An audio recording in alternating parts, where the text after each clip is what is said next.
Good morning, everyone. Welcome to our Parsha class on Tuesday mornings here at Sinai Temple in Los Angeles. We are in Parshat Teruma.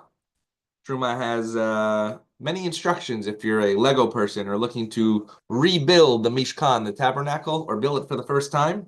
You can actually do it by following the instructions here in Teruma.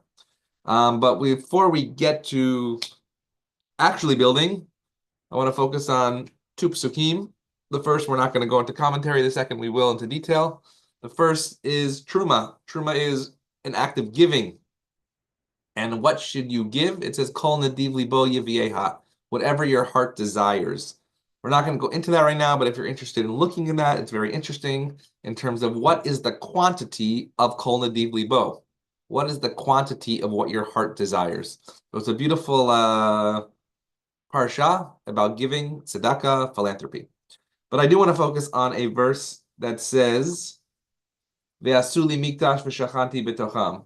I will make for you, Ve'asuli mikdash. Sorry, they will make for me, meaning God, v'shachanti betocham. And God says, I will dwell in it.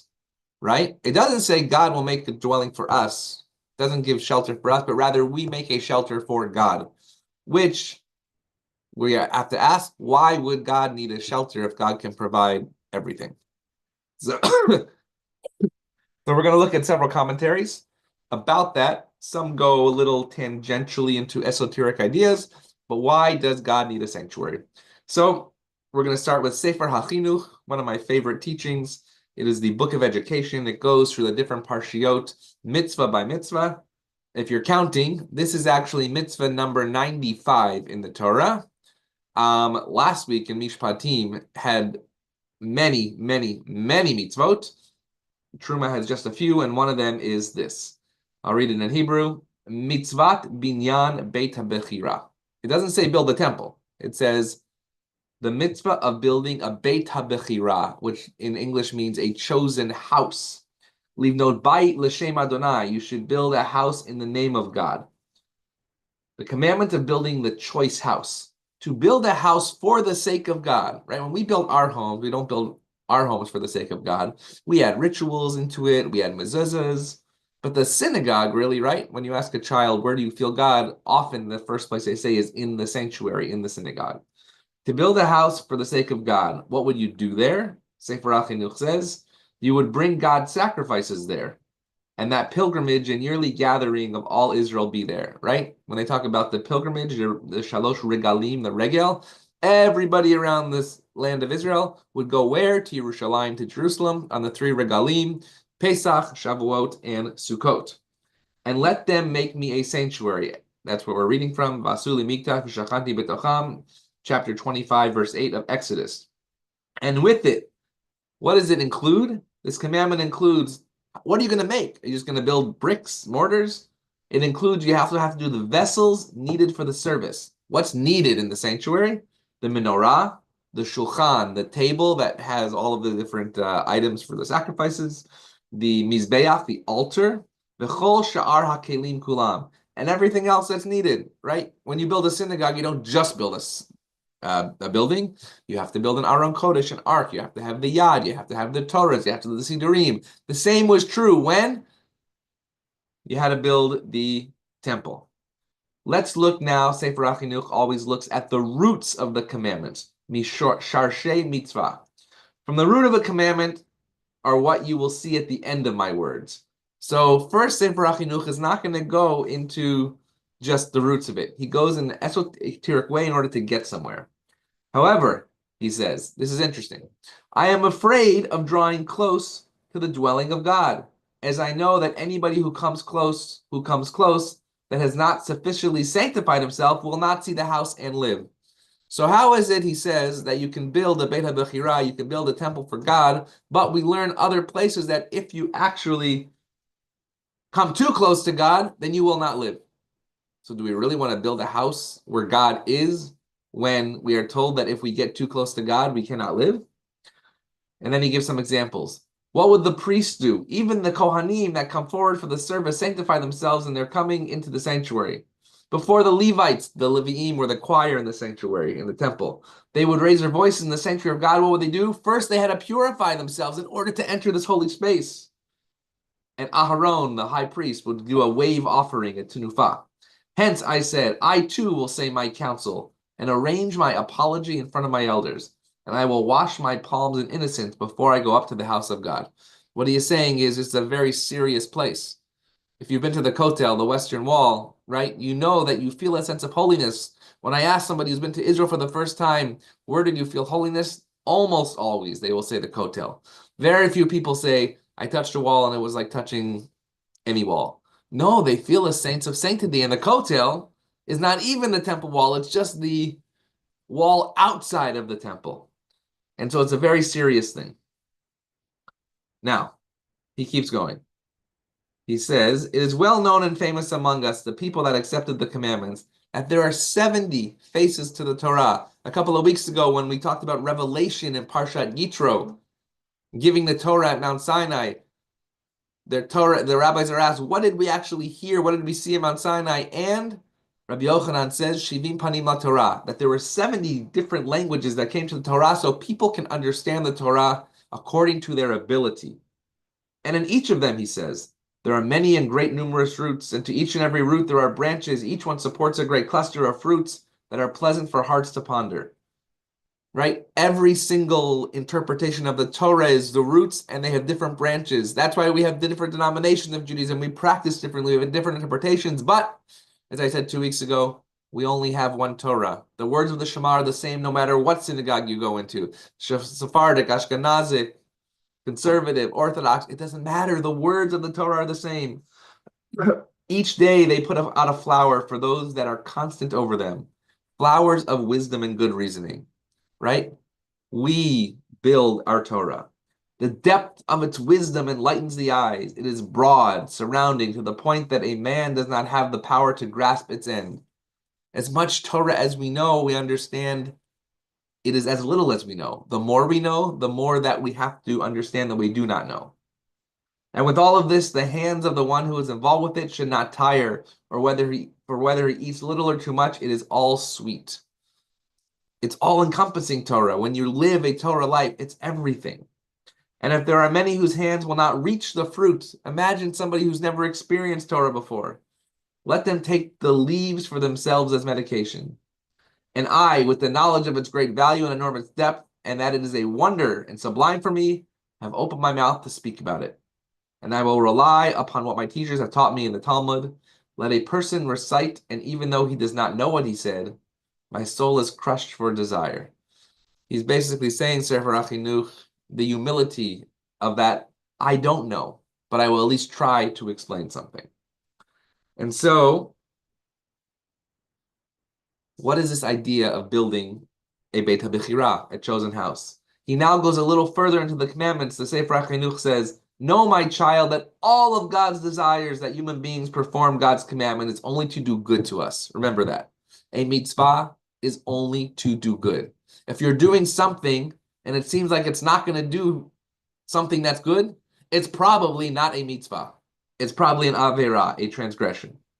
And by virtue of a person being prepared, you don't just do a mitzvah, you have to be prepared and ready.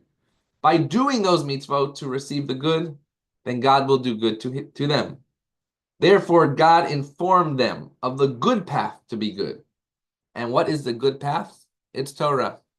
When we put the Torah back into the ark, we say, Eitz chaim hi lamachazikim ba, from the words of Mishle of Proverbs, a tree of life for those who grasp it, and all who hold on to it are blessed. Its ways are pleasant, and all its paths are peace. Hakol netivoteha shalom. It comes out that all who uphold God's commandments fulfill God's desire. It's all about goodness. Anybody who does not ready himself for this, evil is great as they know God's desire in this.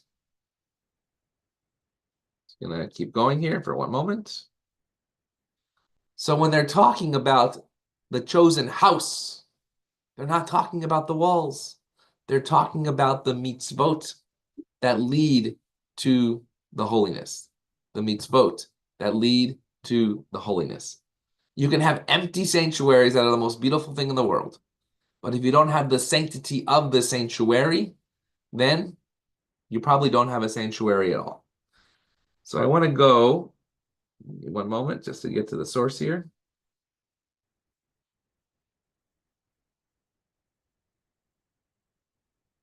And we will explain the dwelling of the divine presence in this place. Remember, Ve'asuli mikdash, don't just build a sanctuary for God, but Ve'shachanti betocham. God says, I will dwell in it. So Sefer HaChinuch says, according to the simple understanding, God dwells in it. Even though in truth, our rabbis of blessed memory says that their sanctity is upon them even when they are desolate, which implies that there is no reason at all for the dwelling of the divine presence from the side of the worshippers, right? Still, it is possible to say that God chose this place to bless from it the people that God created, as we have said. And just like it was God's desire to send a prophet to the people to teach them the path they should walk on, so too did God desire God's great kindness to fix a place on earth for them that we be prepared for the good of the people and their merit. Our prophets in the Torah, right, were telling us the path to take. Isaiah, Jeremiah, Ezekiel, the same thing. When God prepares a place for us to enter into a holy sanctuary, the purpose is that we are being prepared for the good of the people to show God's kindness. If you walk into a sanctuary and you walk out not doing good, then that sanctuary has not worked. But if you walk into a sanctuary and are inspired by the words of Torah and you become a better person outside, that is the goal of the sanctuary. He says, and then with the good actions, the channels of good will open up corresponding to it. Since in truth, the holiness of a place in its destruction is not similar to its holiness in its inhabitation. There is holiness in a physical place when it is built for that reason. I want to go to several other commentaries about this verse. That is the roots behind it. But I want to start first with Rashi. Give me one moment here. And Rashi says something fairly simple. Ve'asuli mikdash, and you should build me a sanctuary. What does Rashi say? Let them make to the glory of my name a place of holiness. Right? Make a place of holiness. In this physical building of Sinai Temple, there are many different places of holiness. People love the intimacy of Cone Chapel. People love the tradition of the Ziegler Sanctuary. People love the outdoor space of Pilot Plaza. There are many different places, even within the actual physical synagogue, where holiness is brought. I want to move on to Ram. Give me one second. Sorry. Sforno, the Italian commentator. He says this, I will dwell among them permanently, in order to receive their prayers and sacrificial offerings in a manner similar to the way I displayed my presence at the mountain. Meaning, the temple in Jerusalem, the Beit HaBechirah, is a parallel to Mount Sinai. Just as I revealed myself to the people at Mount Sinai, when they build this place, I will reveal them to me as well. If you've ever been to the tunnels of the Kotel, the Western Wall, you in fact see that you can get so close down in the tunnels to the place of the Kodesh Kadoshim, the Holy of Holies. It's an amazing moment. You feel even holier than the place where you are at the Kotel Plaza. It says, henceforth, my presence, God says, will be manifest. Where is God's presence? Is it in the social hall? Is it in the gym? No. He says, God says, my presence is manifest between the two keruvim on the lid of the Holy Ark as part of the overall structure called the tabernacle. So now God's presence maybe is not in the whole place, but rather focused on the actual place above the Aron Kodesh. One of my favorite moments each week is when we open the Ark in Ziegler Sanctuary, and a majestic moment when the cantor sings Vayehi B'nso Haron, and we say, Ki mitzion tetzei Torah udvar Adonai Yerushalayim. From Zion comes the words of the Torah, from the words of Jerusalem. When we stand there, we feel that presence. When the Ark is open, when we see the Torahs, when we take out the Torahs and we say the Shema. That is where God's presence is. The author perceives of different degrees of holiness, right? Very Kabbalistic. Just as the Kabbalists perceive holiness in the extraterrestrial world, it's sort of out there, as consisting of spiritually, progressively higher different levels. The outer structure of the Mikdash is the visual image and it leads up to the keruvim in the innermost part of the structure. The Talmud speaks often about the different levels of holiness, right? We're in Los Angeles. Israel's a little holier. Jerusalem's a little holier. The temple space is a little holier until you get to the holiest of holies, which of course is the Kodesh Kedoshim. Seforno says the terrestrial Mishkan tabernacle is viewed as parallel to God's throne, and the celestial domains contain different sections of higher levels of sanctity, which restricted the type of people allowed to approach those levels. Not everybody was allowed to go into the Holy of Holies. Only the high priest would recite God's name on Yom Kippur.